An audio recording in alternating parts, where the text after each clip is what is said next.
بسم اللہ الرحمن الرحیم۔ السلام علیکم۔ گھر میں مہمان جمع تھے۔ میں لال رنگ کے جوڑے میں ملبوس دلہن بن کر تیار بیٹھی تھی۔ آج میری شادی تھی، لیکن اچانک ہی لڑائی جھگڑے کی آوازیں آنے لگیں۔ ایسے لگ رہا تھا کہ شادی والے گھر میں کوئی ہنگامہ ہو گیا ہے۔ میں سہمی ہوئی نظروں سے ادھر ادھر دیکھ رہی تھی، تبھی اچانک میری سہیلی سیما چلی آئی۔ غضب ہو گیا نازیہ، تمہاری بارات واپس لوٹ گئی ہے۔ اس نے ایک بری خبر سنائی تھی، ابھی تو نکاح بھی نہیں ہوا تھا۔ مجھے بہت شدت سے رونا آیا تھا۔ پھر وہ مجھے چپ کراتے ہوئے کہنے لگی، دیکھو وہ بڑے ہی گھٹیا لوگ تھے، تمہارے ابا نے جہیز نہیں دیا تھا، اسی لیے انہوں نے اپنی اصلیت دکھائی۔ میں نے روتے ہوئے سر جھکا لیا تھا۔ یہ بات تو میں اچھی طرح جانتی تھی کہ جہیز ابا کے بس کی بات نہیں تھی۔ ہم غریب لوگ بھلا ڈھیر سارا جہیز کہاں سے دیتے؟ لیکن سارے گھر میں عجیب سی ہلچل مچ گئی تھی۔ میرا دل تو چاہ رہا تھا کہ دلہن کا جوڑا اتار کر پھینک دوں۔ ظاہر ہے جس لڑکی کی بارات واپس لوٹ جائے اس کے لیے تو یہ قیامت کا منظر ہوتا ہے کہ گھر آئے مہمان اسے عجیب سی نظروں سے دیکھتے ہیں۔ ابھی میں اپنا دوپٹہ اتار کر پھینک ہی رہی تھی کہ اچانک اماں نے آ کر میرا ہاتھ روک دیا۔ ابھی ٹھہر جاؤ بیٹا، اللہ نے تمہارے نکاح کا بندوبست کر دیا ہے۔ میں حیرت سے اماں کو دیکھ رہی تھی تو وہ خوش ہوتے ہوئے کہنے لگیں، ایک بڑی عمر کا آدمی ہے، وہ تم سے نکاح کرنے کو تیار ہے۔ گو کہ وہ تھوڑی بڑی عمر کا ہے لیکن وہ بہت امیر ہے، تم اس کے گھر رخصت ہو کر جاؤ گی، وہ تم سے نکاح کرنے پر راضی ہو گیا ہے۔ یہ سنتے ہی مجھے بہت رونا آیا۔ اب ایک بوڑھا آدمی میرا شوہر بن جائے گا؟ کیا میں اتنی گئی گزری ہوں؟ میرا نصیب اتنا خراب ہے؟ یہ سب باتیں میں نے اپنے دل میں کہی تھیں، زبان سے کہنے کی ہمت نہیں تھی۔ تھوڑی ہی دیر بعد میرا نکاح ہو گیا، لیکن میری سہیلی سیما آ کر کہنے لگی، ارے تیرے ابا نے تو تیری شادی ایک بوڑھے سے کر دی، اب تو اس بوڑھے کے ساتھ کیسے زندگی گزارے گی؟ یہ سن کر میں پھوٹ پھوٹ کر رو پڑی تھی۔ کہاں میری آنکھوں نے اتنے خوبصورت خواب دیکھے تھے، اور اب ایک بوڑھے کے ساتھ رخصت ہو کر میں اس گھر سے جا رہی تھی۔ میں نے سوچ لیا تھا کہ واپس کبھی ابا اماں کی دہلیز پر قدم بھی نہیں رکھوں گی، جنہوں نے ایک بوجھ کی طرح مجھے اتار کر پھینک دیا تھا۔ تھوڑی ہی دیر بعد میری رخصتی ہو گئی۔ پھر وہ مجھے ایک خالی گھر میں لے آیا۔ ایسے لگ رہا تھا جیسے میں اس گھر میں اکیلی ہوں۔ میں نے ابھی تک اپنے شوہر کو بھی نہیں دیکھا تھا۔ جیسے ہی وہ کمرے میں آیا، اچانک ہی میں اسے دیکھ کر اپنے ہوش کھو بیٹھی، کیونکہ وہ میرا نام نازیہ ہے۔ میرا تعلق ایک انتہائی غریب گھرانے سے تھا۔ میرے ابا ایک غریب مزدور تھے، جبکہ اماں بیمار رہا کرتی تھی۔ ہم 6 بہن بھائی تھے، جن میں میرا نمبر سب سے پہلا تھا۔ ابھی میں صرف 19 سال کی ہوئی تھی، لیکن ابا کو میری شادی کی فکر ہو گئی۔ ہمارے گھر میں کھانے کے لالے تھے، ایسے میں ابا شادی کیسے کرتے؟ لیکن ان کے جاننے والوں میں میرے لیے ایک رشتہ آیا تو ابا نے خوشی خوشی میرا رشتہ اس کے ساتھ طے کر دیا۔ وہ ایک خوبصورت نوجوان تھا جو کسی فیکٹری میں کام کرتا تھا۔ میں سوچ رہی تھی کہ میری آنے والی زندگی بہت خوبصورت ہوگی، لیکن میں نہیں جانتی تھی کہ میرا نصیب اتنا خراب ہوگا کہ لالچی لوگوں سے میرا رشتہ جوڑ دیا گیا ہے، جنہوں نے عین شادی کے دن اپنی اصلیت دکھائی تھی۔ کم جہیز دینے کی وجہ سے وہ بارات واپس لے کر چلے گئے تھے، کیونکہ ان کا بیٹا خوبصورت تھا اور وہ کسی امیر گھرانے کی لڑکی کو شادی کر کے لانا چاہتے تھے، جبکہ ابا نے ان سے جھوٹ کہا تھا کہ میں اپنی بیٹی کو ڈھیر سارا جہیز دوں گا۔ جہیز کے لالچی لوگوں کو جب جہیز نہ ملا تو وہ مجھے برباد کر کے چلے گئے۔ اسی تقریب میں ایک بوڑھا آدمی بھی موجود تھا، جس کی شخصیت سے سب بہت متاثر نظر آ رہے تھے۔ میں نہیں جانتی تھی کہ وہ بوڑھا آدمی کون ہے، ہمارا رشتہ دار ہے یا غیر ہے، لیکن ابا نے میرا نکاح اس کے ساتھ پڑھا لیا۔ پھر وہ مجھے اپنے گھر لے کر آ گیا تھا۔ ایک انجان شخص کے ساتھ ابا نے بلا سوچے سمجھے مجھے رخصت کر دیا تھا۔ میں بہت دور پیدل چلتے ہوئے اس شخص کے ساتھ ایک خالی گھر میں آ گئی۔ غالباً یہ اسی کا گھر تھا، لیکن اس گھر کی ہیبت ناکی دیکھ کر مجھ پر عجیب سا خوف طاری ہو گیا۔ میں کمرے میں بیٹھی تھی جب اچانک ہی کمرے کا دروازہ کھلا۔ سامنے ہی وہ بوڑھا شخص کھڑا تھا جو میرا شوہر بن چکا تھا۔ میں نے اسے دیکھ کر سر جھکا لیا۔ یہ حقیقت تھی کہ وہ مجھے پہلی ہی نظر میں اچھا نہیں لگا تھا، لیکن وہ میرے پاس آ کر کہنے لگا، چلو آؤ میں تمہیں کسی سے ملواتا ہوں۔ میں حیران تھی کہ اس خالی گھر میں کون ہے، کیونکہ یہ تو بالکل ہی ویران پڑا تھا۔ میں نے دیکھا اس گھر میں بہت سارے کمرے اوپر نیچے بنے ہوئے تھے، پہلی منزل بھی تھی اور دوسری بھی، لیکن پورا گھر اس قدر دہشت ناک تھا کہ پہلی نظر میں دیکھتے ہی خوف محسوس ہوتا۔ پھر وہ مجھے ایک کمرے میں لے گیا جہاں پر بستر پر ایک عورت لیٹی تھی، لیکن اس عورت کو دیکھ کر میں چونک گئی۔ وہ بالکل جوان نظر آتی تھی، لیکن ایسے لگ رہا تھا جیسے معذور ہو۔ پھر وہ کہنے لگا، دیکھو ماریا، میں اسے لے آیا ہوں۔ تبھی اس ماریا نامی عورت نے مجھے سر سے پاؤں تک دیکھا اور کہنے لگی، بہت خوبصورت ہے، لیکن کیا یہ ہمارا کام کرے گی؟ تو وہ بوڑھا عجیب سے انداز میں مسکرایا اور کہنے لگا، کیوں نہیں، یہ ضرور ہمارا کام کرے گی۔ دیکھو یہ میری پہلی بیوی ہے، تمہیں اس کی خدمت کرنی ہوگی۔ یہ سن کر میں اپنے ہوش کھو بیٹھی تھی، پھٹی پھٹی نگاہوں سے اس بوڑھے آدمی کی طرف دیکھنے لگی جو اب میرا شوہر بن چکا تھا، لیکن وہ پہلے سے شادی شدہ تھا۔ مجھے اتنا غصہ آیا، دل تو چاہ رہا تھا کہ یہاں سے ابھی بھاگ جاؤں، لیکن ابا اماں کی عزت کا خیال تھا۔ ویسے بھی میں 19 سال کی معصوم کم عمر لڑکی تھی، میرے اندر اتنا حوصلہ نہیں تھا کہ میں یہ گھر چھوڑ کر چلی جاتی۔ پھر وہ میرے چہرے کے تاثرات کا جائزہ لیتے ہوئے کہنے لگا، دراصل میری بیوی کئی سالوں سے بیمار ہے، بستر کی مریضہ بن کر رہ گئی ہے۔ ایسے میں مجھے ایسی بیوی کی تلاش تھی جو میری اور میری بیوی کی خدمت کر سکے اور اس پورے گھر کی دیکھ بھال بھی۔ تو اس لیے تمہارے لیے ضروری ہے کہ تم نہ صرف میرا خیال رکھو بلکہ میری بیوی کا بھی۔ مجھے اپنی بیوی سے بہت محبت ہے۔ میں نے تم سے شادی اس لیے کی تھی کہ تمہارے ماں اور باپ بہت غمزدہ تھے، ورنہ مال و دولت کی میرے پاس کوئی کمی نہیں ہے۔ تم یہاں بہت خوش رہو گی۔ وہ مجھے ایسے سمجھا رہا تھا جیسے اسکول ٹیچر ہو، جبکہ میں اس کے لیے اپنے دل میں نفرت محسوس کر رہی تھی۔ آخر اماں ابا نے میرے اوپر یہ ظلم کیوں کیا؟ پہلے سے شادی شدہ مرد ایک بوڑھے آدمی کے ساتھ میرا نکاح کر دیا۔ اب میں بہت زیادہ مایوس رہنے لگی تھی۔ پہلے ہی دن اس نے مجھے کام پر لگا دیا تھا۔ اس نے مجھے حکم دیا کہ میں اس عورت کے کمرے کی صفائی ستھرائی کروں۔ میں نے دیکھا کہ وہ بستر میں پاؤں چھپائے بستر پر ہی لیٹی رہتی تھی اور مجھے عجیب سی نظروں سے دیکھتی رہتی تھی۔ پھر میں نے اس کے پورے کمرے کی صفائی کی جو گندگی سے اٹا ہوا تھا۔ میں بری طرح تھک چکی تھی، ابھی تو میں نے اپنے کپڑے بھی تبدیل نہیں کیے تھے۔ پھر دوسرے کمرے میں آ کر میں سو گئی۔ ابھی میں گہری نیند سوئی ہوئی تھی کہ اچانک مجھے ایسے لگا جیسے کوئی مجھے جھک کر دیکھ رہا ہو۔ وہ عجیب سا احساس پا کر میری فوراً آنکھ کھل گئی، لیکن میں ایک دم سے چیخنے لگی کیونکہ کمرے میں موجود ایک نوجوان جو بہت ہی خوبصورت تھا، وہ میرے پاس بیٹھا بڑے غور سے مجھے دیکھ رہا تھا، لیکن میرے چیخنے پر ایک دم سے ہی اٹھ کر باہر بھاگ گیا۔ میں حیران تھی کہ یہ کون ہے اور مجھے یوں کیوں دیکھ رہا تھا۔ دہشت زدہ سی اٹھ کر باہر آئی تو باہر صحن میں چھایا کالا سناٹا دیکھ کر حیران رہ گئی۔ یہ غالباً آدھی رات کا وقت تھا، تبھی تو مجھے اتنی دہشت ناک خاموشی کا احساس ہو رہا تھا۔ پھر میں نے اس کی بیوی کے کمرے میں جھانک کر دیکھا تو اپنے بوڑھے شوہر کو دیکھ کر غصہ آیا، جو اپنی بیوی کے پلنگ پر سر رکھے سو رہا تھا۔ غالباً اس کے لیے سب کچھ وہی تھی۔ پھر مجھ سے شادی کیوں کی؟ مجھے رہ رہ کر غصہ آ رہا تھا۔ اب تو نیند بھی نہیں آ رہی تھی، مجھے بہت ڈر لگ رہا تھا۔ پھر میں نے سوچا کہ تھوڑی دیر چھت پر چلی جاتی ہوں، کیونکہ شدید گرمی اور حبس کا احساس ہو رہا تھا۔ پھر میں اوپر چھت پر چلی آئی، لیکن اچانک ہی میں نے ایک کمرے میں روشنی دیکھی تو خوفزدہ سی ہو گئی۔ شاید وہاں پر کوئی رہتا ہے۔ یہی سوچ کر جیسے ہی میں نے اس کمرے کا دروازہ کھولا، سامنے بیٹھی اس لڑکی کو دیکھ کر میں حیران رہ گئی، جو 15-16 سال کی تھی۔ وہ کوئی کتاب پڑھ رہی تھی۔ اس نے سر سے پاؤں تک مجھے دیکھا، پھر اٹھ کر میرے پاس آئی اور کہنے لگی، او ہو، تو تم ہو میری سوتیلی ماں۔ تم کون ہو؟ میں حیرت سے اس سے پوچھنے لگی تو وہ کہنے لگی، میں اسی بوڑھے آدمی کی بیٹی ہوں جو تمہیں شادی کر کے یہاں لایا ہے، لیکن یاد رکھنا تمہیں بس میری ماں کی خدمت کے لیے یہاں لایا گیا ہے، اس لیے ہمارے معاملات میں دخل اندازی نہ کرنا۔ عجیب گھر تھا، کوئی اوپر رہتا تھا تو کوئی نیچے۔ اتنا بڑا گھر تھا، سب ساتھ بھی رہ سکتے تھے۔ پھر میں نے اس لڑکی سے پوچھا، تمہارا نام کیا ہے؟ تو وہ بیزاری سے کہنے لگی، نام وام کو چھوڑو، بس یہ بتاؤ کہ اس نے تمہیں دیکھا تو نہیں؟ کس نے؟ میں حیرت سے اس سے پوچھنے لگی۔ وہ جو اس گھر میں رہتا ہے، وہ میرا منگیتر ہے، یاد رکھنا اس کی طرف آنکھ اٹھا کر بھی نہیں دیکھنا۔ وہ مجھے تنبیہ کر رہی تھی۔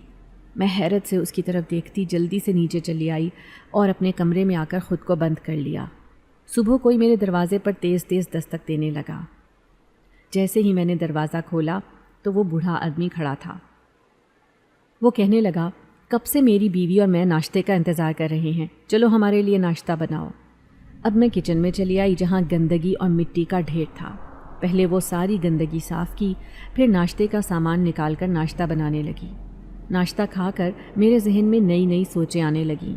پھر سوچا کہ چلو گھر کی صفائی کر لیتی ہوں، لیکن اچانک ہی خیال آیا کہ ناشتہ تو صرف میں نے اور ان دونوں بوڑھے میاں بیوی نے کیا تھا، لیکن وہ نوجوان اور وہ لڑکی وہ کہاں ہیں؟ اب میری نظریں ان کو تلاش کر رہی تھیں، لیکن وہ مجھے کہیں بھی نظر نہیں آئے۔ لیکن جب میں نے اپنے بوڑھے شوہر سے ان کے بارے میں سوال کیا تو وہ زور زور سے ہنسنے لگا، ہنستے ہوئے کہنے لگا، اس گھر میں صرف میں اور میری بیوی رہتے ہیں، تمہیں کوئی غلط فہمی ہوئی ہے۔ میں حیرت سے آنکھیں پھاڑے اس شخص کو دیکھ رہی تھی۔ شاید بڑھاپے کی وجہ سے اس کی یادداشت کم ہو گئی تھی، لیکن پھر میں نے ان باتوں پر زیادہ غور نہیں کیا اور اپنے کام پر لگ گئی۔ کام کر کے میں بہت تھک چکی تھی، اس لیے اب میں نہا دھو کر کپڑے تبدیل کر کے اپنے کمرے میں آ کر سو گئی۔ میرے بال گیلے تھے اس لیے میں نے انہیں کھلا ہی چھوڑ دیا۔ یوں ہی بستر پر لیٹ کر میں سونے کی کوشش کرنے لگی، لیکن نیند میں ایسا محسوس ہوا جیسے کوئی میرے بالوں میں ہاتھ پھیر رہا ہو۔ یہ احساس بڑا ہی عجیب تھا۔ جیسے ہی میں نے آنکھیں کھول کر دیکھا، اس نوجوان کو دیکھ کر میں دہشت زدہ سی ہو گئی، جو بڑی عجیب سی نظروں سے مجھے دیکھ رہا تھا، لیکن اس کی آنکھوں میں میرے لیے محبت تھی۔ کون ہو تم اور یہاں کیا کر رہے ہو؟ یہ سن کر وہ مسکرایا، پھر کہنے لگا، میں اسی گھر میں رہتا ہوں، پہلی بار کسی نوجوان خوبصورت لڑکی کو دیکھا ہے، اسی لیے تمہارے پاس چلا آیا۔ میں جلدی سے اس کمرے سے بھاگی تھی، اس بوڑھے آدمی کو تلاش کرنے لگی تاکہ اسے بتاؤں کہ یہ نوجوان کون ہے جو بغیر اجازت کمرے میں آ گیا ہے، لیکن وہ دونوں میاں بیوی مجھے کہیں دکھائی نہیں دے رہے تھے۔ میں پورے گھر میں اکیلی تھی، ایسے لگ رہا تھا جیسے اس نوجوان کی پرچھائی میرا پیچھا کر رہی ہے۔ تبھی ایک کمرے سے مجھے پائل کی چھن چھن کی آواز آنے لگی، جیسے کوئی زور زور سے چکر لگا رہا ہو۔ جیسے ہی میں نے اس کمرے کا دروازہ کھولا، میری نظر اس 16-17 سالہ لڑکی پر پڑی جو غصے سے ٹہل رہی تھی۔ تبھی وہ میرے پاس آئی اور غصے سے اس نے میرا بازو پکڑ لیا، پھر جھنجھوڑتے ہوئے کہنے لگی، میں نے تمہیں منع کیا تھا نا، بار بار اس کے نزدیک مت آؤ، دیکھو وہ تمہارے پاس آ رہا ہے اور میں یہ برداشت نہیں کر سکتی۔ میں خوفزدہ لہجے میں کہنے لگی، لیکن وہ کون ہے اور تم کون ہو؟ تم اس بوڑھے آدمی کی بیٹی نہیں ہو جو میرا شوہر ہے؟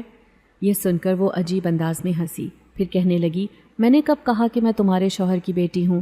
میں تو ایک دوسرے بوڑھے آدمی کی بیٹی ہوں جو اوپر رہتا ہے، چلو آؤ میں تمہیں دکھاتی ہوں۔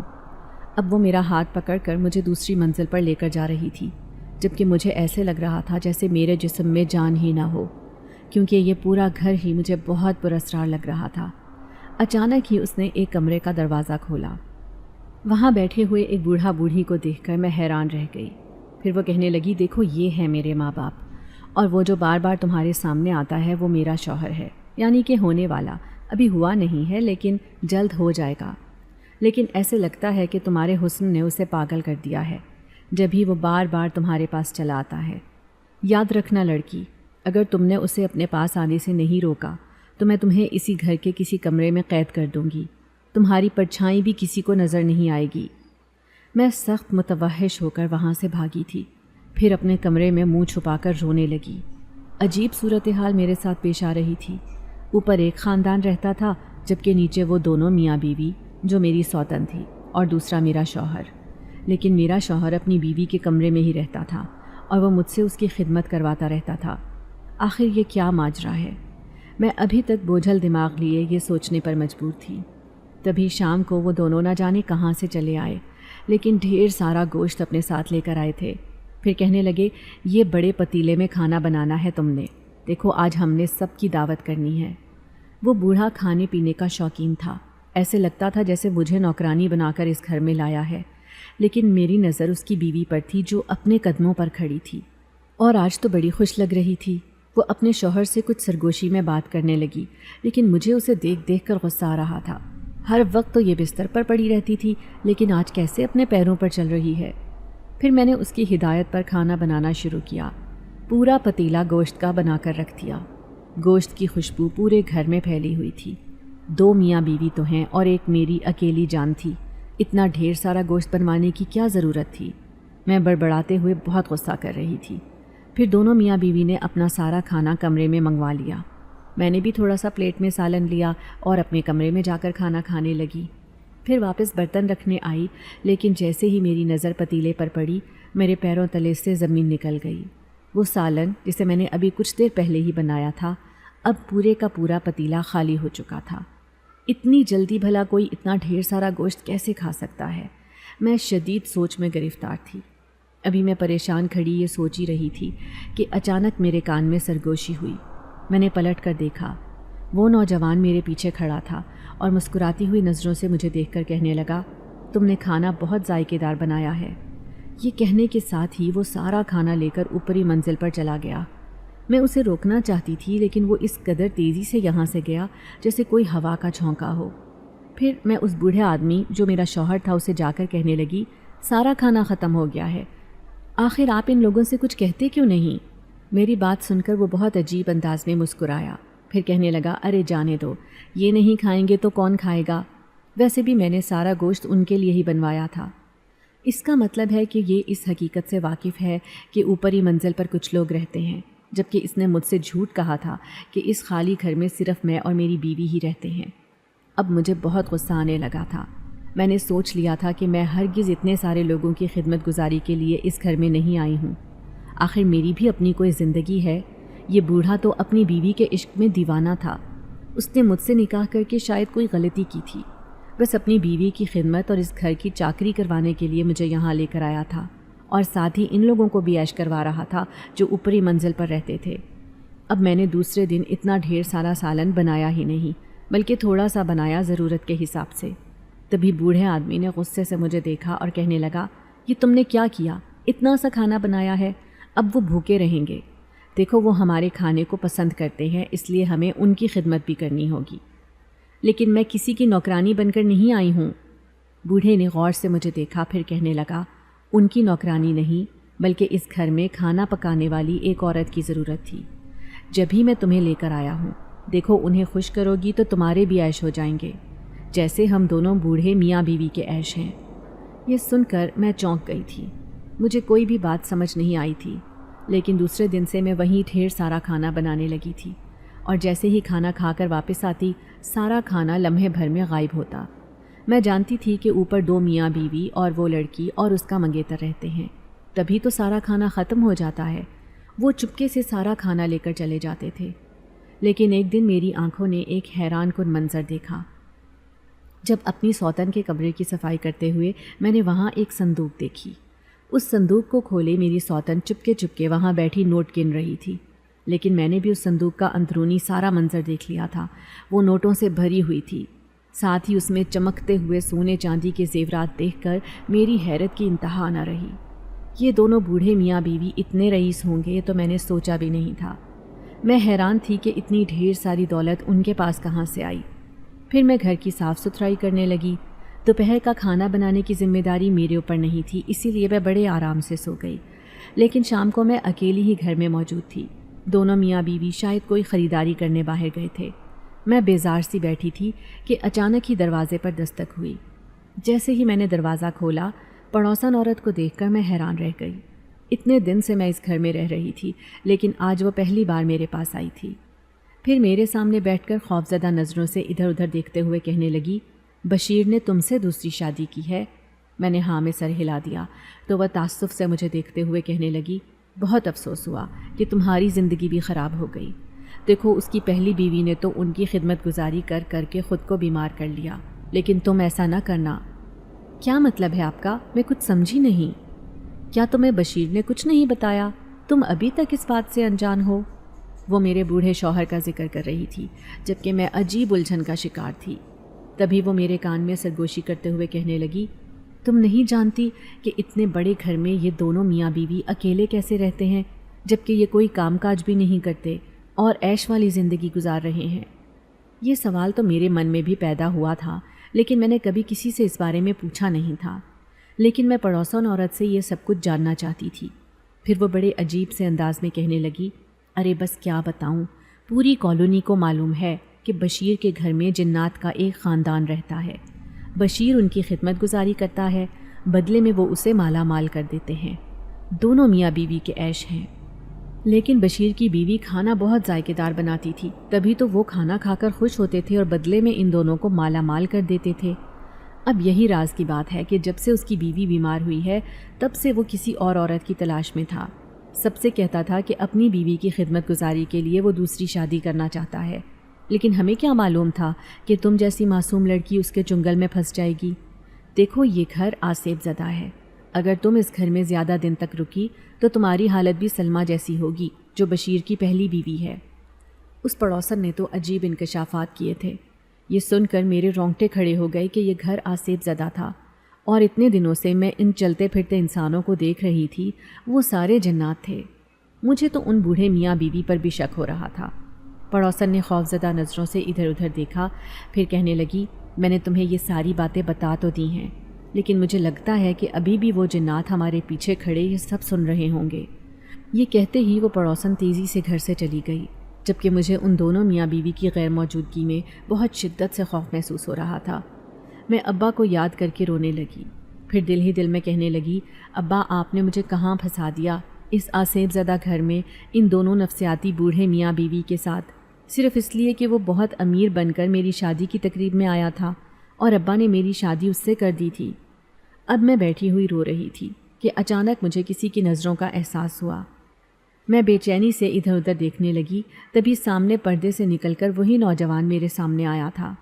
وہ مجھے مسکراتی نظروں سے دیکھنے لگا، لیکن مجھے پورا یقین تھا کہ یہ کوئی انسان نہیں بلکہ ایک جن ذات ہے۔ پھر وہ کہنے لگا، تم بھی بہت اچھا کھانا بناتی ہو، بالکل اس عورت کی طرح، اس لیے تم ہمیشہ اسی گھر میں رہو گی۔ یہ سنتے ہی میں چیختے ہوئے کہنے لگی، نہیں، ہرگز نہیں، مجھے اپنے گھر واپس جانا ہے۔ میں پاگلوں کی طرح بھاگتی ہوئی اس کمرے سے باہر نکلی تھی۔ تبھی وہ سامنے سے دونوں آتے ہوئے دکھائی دیے جو باہر خریداری کرنے گئے تھے۔ آج پھر ڈھیروں سامان لے کر آئے تھے۔ میں نے دیکھا ان کے ہاتھوں میں بڑے بڑے مٹھائی کے ڈبے بھی تھے۔ غالباً جو جنات ہوتے ہیں وہ مٹھائی کھانے کے شوقین ہوتے ہیں، شاید وہ یہ سب انہی کے لیے لے کر آئے تھے، انہیں خوش کر کے خوب مال و دولت جمع کرتے جا رہے تھے۔ لیکن میں اس بوڑھے آدمی کے جو میرا شوہر بن چکا تھا اس کے سامنے آئی اور سختی سے کہنے لگی، مجھے اپنے باپ کے گھر جانا ہے، تم نے میرے ساتھ دھوکہ کیا ہے۔ وہ بوڑھا حیران ہو کر کہنے لگا، کیسا دھوکہ؟ تو میں غصے سے اسے کہنے لگی، تم مجھ سے جنات کی خدمت کرواتے ہو، پہلے یہ سب تمہاری بیوی کرتی تھی، اب تم اس کام کے لیے مجھے لے کر آئے ہو۔ میں ہرگز اب تمہارا کام نہیں کروں گی، بلکہ مجھے اپنے گھر واپس جانا ہے، وہاں میں روکھی سوکھی کھا کر اپنا گزارا کر لوں گی، لیکن اس گھر میں واپس نہیں آؤں گی۔ دونوں میاں بیوی حیران تھے۔ پھر اس کی بیوی بیچارگی سے کہنے لگی، دیکھو تمہارے آنے کے بعد میں کیسے زندگی کی طرف واپس لوٹ رہی ہوں، اب ایسا نہ کرو، جب تک میری طبیعت ٹھیک نہیں ہو جاتی تم اسی گھر میں رہو۔ وہ مجھے روکنے کی کوشش کر رہی تھی، لیکن میں روتی ہوئی دوسرے کمرے میں بھاگ گئی۔ میں کسی طرح یہاں سے بھاگ کر اپنے گھر جانا چاہتی تھی، بس ایک بار مجھے موقع ملے۔ تبھی میں نے دیکھا کہ وہ دونوں میرے پیچھے آ کر کھڑے ہو گئے تھے۔ پھر وہ میری سوتن جس کا نام سلمہ تھا، وہ مجھ سے کہنے لگی، میں جانتی ہوں کہ آج اس پڑوسن نے تمہیں وہ راز بتا دیا ہے، کیونکہ ہمیں اس گھر میں رہنے والے جنات نے سب کچھ بتا دیا ہے۔ یہ سنتے ہی میں اچھل پڑی، حیرت زدہ نظروں سے اسے دیکھنے لگی تو وہ افسردگی سے کہنے لگی، ہم دونوں میاں بیوی بھی کیا کرتے، ہم اس قدر مجبور اور لاچار تھے کہ ہمیں ان کی مدد لینی ہی پڑی، ورنہ ہم بھوکے اسی گھر میں مر جاتے اور محلے پڑوس کو خبر بھی نہ ہوتی۔ کیا مطلب ہے آپ کا؟ کیا آپ کی کوئی اولاد بھی تھی؟ میں حیران ہو کر ان سے پوچھ رہی تھی۔ تبھی وہ بوڑھا جو اب میرا شوہر بن چکا تھا، وہ مجھے دیکھتے ہوئے کہنے لگا، تم سے شادی میں نے کسی لالچ کے تحت نہیں کی، نہ ہی میری کوئی گندی نظر تھی، نہ یہ میری فطرت ہے کہ میں جوان لڑکیوں پر نظر رکھوں، لیکن مجھے ایک ایسی نوجوان لڑکی کی ضرورت تھی جو اس گھر کا کام کاج سنبھال سکے، میری بیوی کی خبر گیری کرے، لیکن ہاں ڈھیر سارے کھانے پکائے، کیونکہ اس گھر میں صرف ہم دونوں میاں بیوی نہیں بلکہ ہمارے ساتھ ایک جنات کا خاندان بھی رہتا ہے۔ یہ بات تو میں اس پڑوسن کے منہ سے بھی سن چکی تھی، لیکن اس بوڑھے کے منہ سے یہ سن کر تو میرے خوف کے مارے رونگٹے کھڑے ہو گئے تھے۔ پھر وہ میری سوتن سلمہ کہنے لگی، یہ حقیقت ہے کہ بہت سالوں پہلے کی بات ہے، تمہیں یقین نہیں آئے گا، لیکن ہمارے 4 بیٹے تھے، وہ چاروں کے چاروں جوان ہو چکے ہیں، شادی بھی کر چکے ہیں اور اپنے اپنے گھروں میں بہت خوشحال زندگی گزار رہے ہیں۔ کبھی ہمارے اس گھر میں رونقیں تھیں، ہم دونوں میاں بیوی اپنے 4 بیٹوں کی پیدائش پر بہت خوش تھے، سوچتے تھے کہ ہمارا بڑھاپا بہت خوبصورت گزرے گا، لیکن جیسے جیسے ہم نے اپنے بیٹوں کی شادیاں کیں، ایک ایک کر کے وہ ہمیں چھوڑ کر چلتے بنے۔ پہلے ایک بیٹا دوسرے ملک گیا، اس کے بعد دوسرا، تیسرا اور پھر آخری بیٹا بھی ہمیں چھوڑ کر چلا گیا۔ اس نے کہا کہ جب بڑے ہی ہماری خدمت نہیں کر رہے تو ہم سے کیسے امید کر رہے ہیں۔ ہمیں یقین نہیں آ رہا تھا کہ ہماری اولاد ایک ایک کر کے ہمیں چھوڑ کر جا چکی ہے۔ اب تو کھانے کے لالے بھی پڑنے لگے۔ میرے جسم میں اتنی طاقت نہیں رہی تھی کہ پہلے جتنا کام کر سکتا۔ اوپر سے سلمیٰ بھی جوان اولاد کی جدائی کا صدمہ دل پر لیے بیمار رہنے لگی تھی۔ پورا گھر جو اتنا بڑا تھا یہ ہمارے آباء و اجداد کی حویلی تھی، لیکن اب یہ حویلی بالکل ویران ہو چکی تھی۔ اس پورے علاقے میں ہمارا گھر سب سے بڑا تھا۔ اوپر 6 کمرے تھے تو نیچے بھی 6-7 کمرے موجود تھے۔ کبھی اس گھر میں رونقیں کہے ہوا کرتے تھے، لیکن آج ویرانی اپنا سر پکڑے بیٹھی تھی۔ کئی دن تک سلمیٰ صفائی نہ کرتی، گھر ایسے ہی گندگی میں لپٹا پڑا رہتا۔ اب ہم دونوں بستر پر لیٹ کر روتے رہتے۔ اولاد کا غم شاید ایسے ہی ہر چیز بھلا دیتا ہے، لیکن نہ جانے کیا ہوا، کچھ دنوں سے مجھے ہر رات یہاں کچھ چلتے پھرتے سائے سے نظر آنے لگے۔ میں حیران ہوتا کہ آخر یہ کون ہے جو رات کا اندھیرا پھیلتے ہی ہمارے گھر میں آزادی سے گھومنے پھرنے لگتا ہے۔ پھر مجھے ایک لڑکی دکھائی دی۔ وہ اکثر سیڑھیوں سے اوپر کی طرف جاتی ہوئی دکھائی دیتی۔ کبھی کبھار وہ سیدھی کچن میں جاتی، برتنوں کی آوازیں آتیں اور پھر وہ کھانا لے کر اوپر چلی جاتی۔ ایک دن پھر میں نے اس لڑکی کا پیچھا کیا تو اوپر جا کر میری آنکھوں نے ایک حیرت انگیز منظر دیکھا۔ سیڑھیوں سے ہوتی ہوئی وہ ایک کمرے میں چلی گئی اور وہاں بیٹھے ہوئے 3 اور وجود کو دیکھ کر میری آنکھیں حیرت سے پھٹی کی پھٹی رہ گئیں۔ میں حیران ہوا کہ آخر یہ کون ہے جو ہمارے گھر میں اتنی آزادی سے رہتے ہیں۔ پھر ایک دن میں کڑک انداز میں سامنے بیٹھے اس آدمی سے کہنے لگا، کون ہو تم اور میرے گھر میں کیا کر رہے ہو؟ یہ سن کر وہ سب زور زور سے ہنسے۔ مجھے ان کی ہنسی کی وجہ سمجھ نہیں آئی تھی۔ تبھی وہ لڑکی میرے سامنے آئی اور کہنے لگی، ہم آپ کو نقصان نہیں پہنچائیں گے بابا، یہ آپ کا گھر ہی ہے، ایسے ہی ہمارا بھی ہے۔ میں غصے سے کہنے لگا، لیکن میں نے یہ گھر کسی کو نہیں دیا، نہ کرائے پر اور نہ ہی کسی کو بیچا ہے، تم اس گھر میں کیا کر رہے ہو؟ یہ سن کر وہ لڑکی بڑے عجیب انداز میں مسکرائی اور کہنے لگی، ہمیں کسی کی اجازت کی ضرورت نہیں، ہم کبھی بھی کہیں بھی جا سکتے ہیں۔ ویسے بھی یہ گھر ہمیں بہت پسند آیا، بالکل ہمارے رہنے کے قابل ہے، اور ویسے بھی آپ کا گھر خالی پڑا ہے، اگر ہم بھی اس گھر میں رہیں گے تو آپ کا کیا جاتا ہے؟ وہ بڑے آرام سے کہتی ہوئی میرے سامنے سے گزر کر نیچے چلی گئی۔ تبھی وہ لڑکا میرے سامنے اٹھ کر آیا جو بہت ہی خوبصورت نوجوان لگ رہا تھا، لیکن اس کی آنکھیں بڑی عجیب تھیں، بالکل سفید۔ مجھے سر سے پاؤں تک دیکھتے ہوئے کہنے لگا، آپ گھبراؤ مت بابا جی، ہم وہ مخلوق ہیں جو کسی کو نقصان نہیں پہنچاتے، ہم جنات ہیں، نیک جنات۔ یہ ایک جنزادی ہے اور یہ اس کے ماں باپ جنات۔ کیونکہ ہم کسی ٹھکانے کی تلاش میں تھے اس لیے ہمیں یہ ٹھکانہ بہترین لگا، لیکن آپ کو کسی بھی مدد کی ضرورت ہو تو آپ ہم سے مدد مانگ سکتے ہیں۔ یہ سن کر خوف کے مارے میرے رونگٹے کھڑے ہو گئے کہ ہمارے گھر میں جنات کا بسیرا ہو گیا ہے، اور میں نے سنا تھا کہ جنات اگر ایک گھر میں بس جائیں تو وہ دوبارہ کبھی اس گھر کا پیچھا نہیں چھوڑتے۔ میں انہیں کہنے لگا، اسی وقت میرے گھر کو چھوڑ کر چلے جاؤ۔ تبھی وہ لڑکی میرے سامنے آئی اور کہنے لگی، ہمیں کیوں نکال رہے ہیں؟ ہم تو آپ کی مدد کریں گے۔ دیکھو تمہاری بیوی بیمار ہے، لیکن ہم اس کی دیکھ بھال کریں گے۔ جو کھانا تم پکاتے ہو اس میں ہمارا بھی حصہ شامل کر لینا۔ پھر وہ جنزادی میری بیوی سلمیٰ کی خدمت گزاری کرنے لگی۔ اسے ایسی جڑی بوٹیوں والی دوائی پلائی کہ سلمیٰ چند دن بعد ہی بالکل جوان ہو گئی۔ پھر جیسے ہم اور وہ دونوں خاندان مل کر ساتھ رہنے لگے۔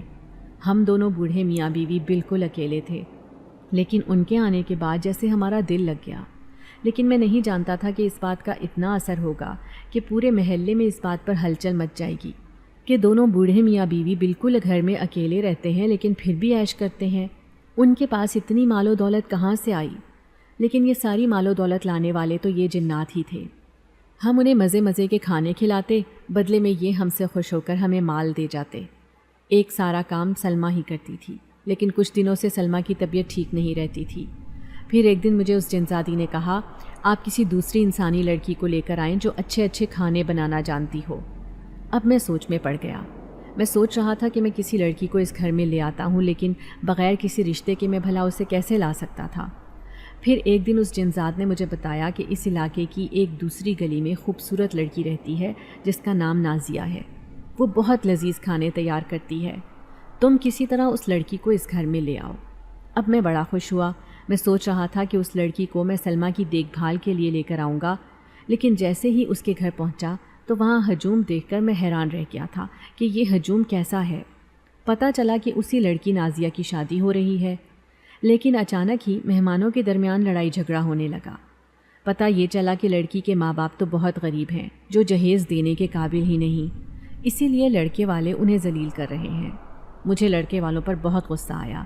میں غصے سے کہنے لگا، مال و دولت تو سب چیز پانی ہے، بھلا لڑکی سے بہتر اور چیز کیا ہوتی ہے؟ وہ لڑکی بہت اچھی ہے، ہنر مند ہے، بہت اچھے اچھے کھانے بناتی ہے، سلیقہ شعار ہے، اور تمہیں کیا چاہیے؟ میں لڑکے کے باپ کو سمجھانے کی کوشش کر رہا تھا، لیکن وہ تو ہتھے سے ہی اکھڑ گیا اور کہنے لگا، بغیر جہیز کے ہم کسی لڑکی کو کیسے اپنے بیٹے کے لیے بیاہ کر لے جا سکتے ہیں؟ یوں اس کی بارات واپس لوٹ گئی، لیکن مجھے لڑکی کے ماں باپ کے چہرے پر جو غم کے تاثرات تھے وہ بہت عجیب لگے۔ پھر میں نے اس لڑکی سے نکاح کرنے کا فیصلہ کیا۔ سب مجھے جانتے تھے کہ میں ایک رئیس آدمی ہوں، جو ایک بہت بڑی حویلی کا مالک ہوں۔ پورے علاقے میں میری دھوم تھی، اسی لیے تمہارے باپ نے خوشی خوشی تمہارا نکاح میرے ساتھ طے کر دیا۔ میں نے جذبات میں آ کر تم سے نکاح تو کر لیا تھا، لیکن جب تمہیں دیکھا تو مجھے بہت افسوس ہوا، کیونکہ تم ایک بہت کم عمر لڑکی تھی۔ لیکن مجھے ایک اچھا کھانا پکانے والی لڑکی کی ضرورت تھی، اسی لیے میں نے پہلی ہی رات سلمیٰ سے تمہارا اپنا تعارف کروا دیا تھا، کیونکہ وہ بیمار تھی۔ لیکن تمہاری خدمت گزاری سے وہ جلد ہی ٹھیک ہو گئی۔ آہستہ آہستہ وہ بھی تمہیں دکھائی دینے لگے۔ تم ہر وقت خوف زدہ رہا کرتی تھی، مجھ سے پوچھتی تھی کہ یہ کون ہے، لیکن میں تمہیں کیا بتاتا کہ یہ کون ہے؟ یہ تو جنات کا خاندان تھا جو ہمارے گھر میں رہتا ہے، اس لیے تم ہی بتاؤ۔ ہماری سگی اولاد تو ہمیں چھوڑ کر چلی گئی، اگر یہ جنات ہمارے ساتھ نہ ہوتے تو شاید ہم جیتے جی مر جاتے۔ انہوں نے ہماری بہت مدد کی ہے، اگر تم چاہو تو تم بھی اس دولت میں حصے دار بن سکتی ہو۔ اب میں بڑی حیران تھی۔ پھر اس رات وہ سب میرے ارد گرد جمع ہو گئے، جن میں وہ دونوں بوڑھے میاں بیوی کے ساتھ وہ جنات کا خاندان بھی تھا۔ وہ سب مجھے مسکراتی نظروں سے دیکھ رہے تھے۔ میں ان کی شکل دیکھ کر حیران تھی۔ تبھی وہ جنزاد کہنے لگا، اس لڑکی نے ہماری بہت خدمت کی ہے، اسے بھی کوئی بڑا انعام ملنا چاہیے۔ وہ بوڑھا آدمی کہنے لگا، میں نے سب کے سامنے اس سے شادی تو کر لی، لیکن میں اس بات پر شرمندہ ہوں۔ یہ ابھی نوجوان ہے، اس لیے میں خود اس کی شادی کرواؤں گا۔ میں اس کی بات سن کر حیران تھی۔ اس کی بیوی کہنے لگی، ہاں، ہم نے تو صرف تم جنات کی وجہ سے اسے اس گھر میں رکھا ہوا ہے، لیکن جلد ہی ہم اسے اس گھر سے رخصت کر دیں گے، کیونکہ ہماری زندگی کا کوئی بھروسہ نہیں۔ پھر دوسرے دن وہ بوڑھا کہنے لگا، چلو آؤ، میں تمہیں تمہارے ماں باپ سے ملوانے لے کر چلتا ہوں، لیکن تم تیار ہو جاؤ۔ میں حیران تھی کہ وہ مجھے تیار ہونے کا کیوں کہہ رہا ہے۔ پھر جب میں نے کپڑے پہن لیے تو تبھی اس کی بیوی نے مجھے کمرے میں بٹھایا اور میرے گلے میں خوبصورت سونے کا ہار پہنایا اور ہاتھوں میں سونے کے کنگن۔ اس نے مجھے زیورات سے لاد دیا تھا۔ پھر وہ مسکراتے ہوئے کہنے لگی، یہ سارے زیورات تمہارے ہیں، کیونکہ تم ایک نیک دل لڑکی ہو۔ تم نے بغیر کسی نیت کے ہماری بہت خدمت کی ہے۔ میں اپنے آپ کو زیورات سے سجا سنورا دیکھ کر خود کو شہزادی محسوس کر رہی تھی۔ جب ایسی حالت میں اتنے مہینوں بعد اماں ابا سے ملنے گئی تو وہ مجھے دیکھ کر بہت خوش ہوئے۔ وہ میری قسمت پر رشک کر رہے تھے، لیکن حقیقت نہیں جانتے تھے کہ میرے ساتھ اس گھر میں کیا کیا ہوا۔ وہ سب کہہ رہے تھے کہ بوڑھے سے شادی ہوئی ہے تو کیا ہوا، دیکھو کیسے اپنی زندگی میں عیش کر رہی ہے۔ لیکن جب اس بوڑھے آدمی نے میرے باپ سے کہا کہ وہ مجھے طلاق دے رہا ہے تو یہ سن کر سب کے ہوش اڑ گئے تھے۔ ابا کہنے لگے، میری بیٹی سے کیا غلطی ہوئی ہے، آپ اسے کیوں طلاق دینا چاہتے ہیں؟ تو بوڑھا سر جھکا کر کہنے لگا، تمہاری بیٹی ابھی جوان ہے، اس کی پوری زندگی پڑی ہے، لیکن میری زندگی کا کوئی بھروسہ نہیں، اسی لیے میں اسے طلاق دے کر تمہارے حوالے کر دوں گا، پھر تم اس کی شادی کسی جوان آدمی سے کر دینا، کیونکہ میں اس کے قابل نہیں ہوں۔ لیکن میرے دل نے اسی وقت ایک فیصلہ کیا تھا۔ میں اس بوڑھے آدمی سے کہنے لگی، بھلے ہی تم مجھے طلاق دینا چاہتے ہو، لیکن جب تک تم زندہ ہو میں تمہارے ساتھ اسی حویلی میں رہنا چاہوں گی۔ یہ سن کر وہ حیران رہ گیا تھا۔ کہنے لگا، میں تو قبر میں پاؤں لٹکائے بیٹھا ہوں، پھر تم کس کے سہارے زندگی گزارو گی؟ تو میں کہنے لگی، جب تک تم زندہ ہو تمہارے سہارے، اس کے بعد اگر تمہیں کچھ ہو گیا تو میں تمہاری بیوی کے ساتھ اپنی باقی کی زندگی گزاروں گی، کیونکہ اولاد کے کھونے کا دکھ کیا ہوتا ہے میں اچھی طرح جانتی ہوں اور مجھے اس بات کا احساس ہے۔ میرا یہ فیصلہ سن کر سب حیران رہ گئے تھے۔ پھر وہ بوڑھا مجھے واپس لے آیا اور میں پہلے سے بھی زیادہ بڑھ کر ان کی خدمت کرنے لگی، اور جنات کے خاندان کی بھی، جو میرے ہاتھ کا کھانا بنا ہوا پسند کرتے تھے۔ روزانہ اس حویلی سے کھانے کی خوشبو پورے علاقے میں پھیل جاتی۔ لوگ حیران ہوتے کہ میں اتنی بڑی تعداد میں کھانا کیوں بناتی ہوں، لیکن اس بات کا راز میں نے اپنے سینے میں دفن کر لیا تھا۔ پھر وقت تیزی سے گزرا۔ 1 سال بعد ہی بوڑھے کا انتقال ہو گیا تھا، کیونکہ وہ اپنی اچھی زندگی گزار کر اس دنیا سے رخصت ہوا تھا۔ پیچھے اس کی بیوی اس کے غم میں روتی رہی اور صرف 6 مہینے ہی زندہ رہ سکی۔ اس کے بعد وہ بھی ہمیشہ کے لیے اس دنیا سے رخصت ہو گئی۔